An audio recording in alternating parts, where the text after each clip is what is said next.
Alright, ang pinay-pom untuk ano? Untuk lisan na para D40. Okay? Si Philip tulong saya sudah service. So ini dia punya apa ini? Ini. Okay. Kita buka dulu. Ini dia sudah service liang-liang oh. Macam baru oh. Okay, sudah service lah. Okay, ini sambungan dia. Ini skru dia 2. Nanti masuk. So untuk lisan ni kita akan coba.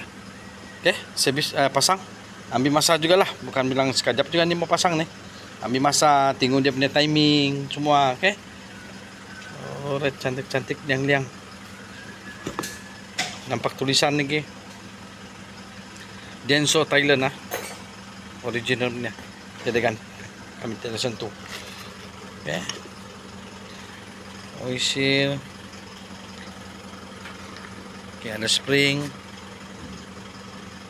Okay, ini pakai balik semua. Ini dia punya key. Kalau mau bikin pipom ni, dia punya linki ni kau kena labur lah. Okay. Kau kena labur supaya lain kali kau mau dibuka pipom Navara. Alright, saya serahkan tugas kepada saya punya Dato' John. Alright, mudah-mudahan dapat start semua.